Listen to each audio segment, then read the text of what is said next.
It is too hot to do a video today, so this is Justice League 23. Justice League International by Kevin Giffen and Jim DeMatteis and Kevin Maguire. And this one, it is part of the Evasion crossover. This takes place in between the second graphic novel and the third one, although it's not really important. You can read this without the crossover, or you can read the crossover without this. All you are really getting here is a little subplot in the aftermath with the Justice League, and then a group of villains. They are called the Unjustice League. So the war with the aliens is our, and the Justice League, they are dealing with the fallout. And they're trying to tidy up and investigate one of the downed alien spaceships. And we have got all the Abbott and Costello dialogues that by the 23rd issue into this run, you will have come to expect from the book. And we've got all the usual madcap laughs, like when Green Lanterns, the Gary Gardner version, he ends up causing the spaceship to break when he rushes in and tries to lift it up. And then at the same time, on a neighbouring island, we have got the villains, the Unjustice League, and they have stumbled onto another leftover alien spaceship, and they want to use the spaceship for evil. But our conceit here is that, and this is in keeping with the book's overall tone, the big idea here is that these supervillains, they are about the lamest and most incompetent losers around. I feel like I am a lawyer constantly arguing for supervillain rights when I keep having to say this, but no comic book character has to be lame. It only takes one comic making them lame to make them lame forever. Like these villains, they are goofy, didn't get us wrong, but it is this issue which brings them down to that level, and it means that they will always be defined this way. Disaster Artist, for example. I have read Art Green Lantern's comics that came out before this, where he was taken completely serious. He was like trying to explode a dam and flood a whole town, but after this, he is always treated as a useless goofball. And all this joking around, it's fine for what it is. To be honest, it is probably the most character work ever done with these villains, but it just feels like I kind of just want to say, is this it? Is this really all you had to say? We cut back to the Justice League and we have some more comedy routines, and I sound like I am down on this and the whole jokey style, but it's fine.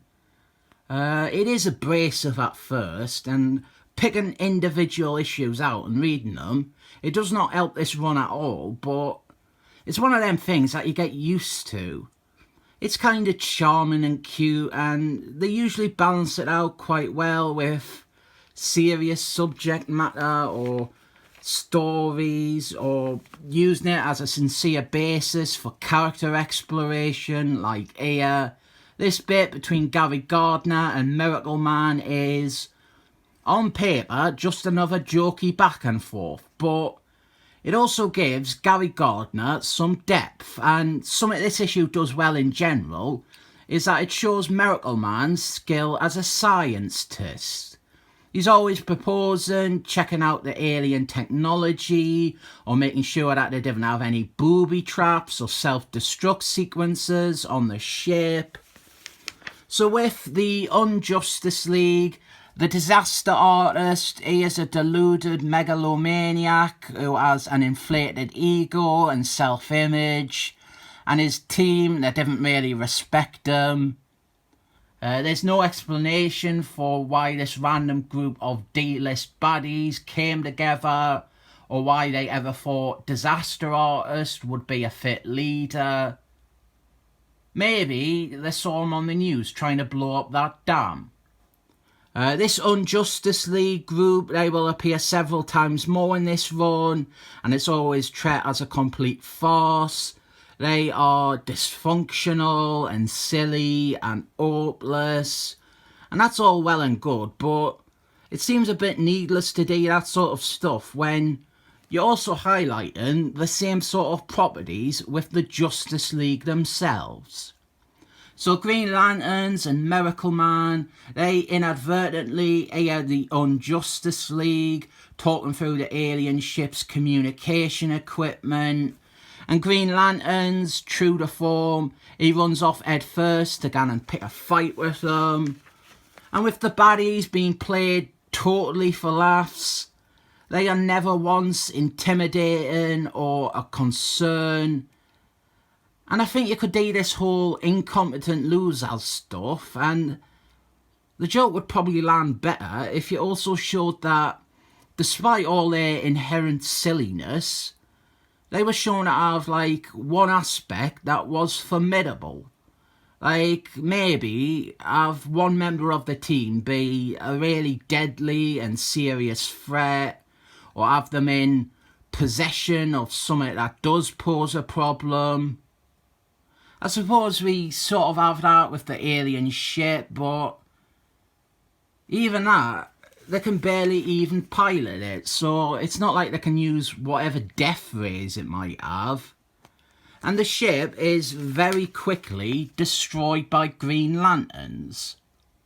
So on top of being rubbish baddies, even their big weapon was quite rubbish. And the Justice League, they never even get to fight the villains.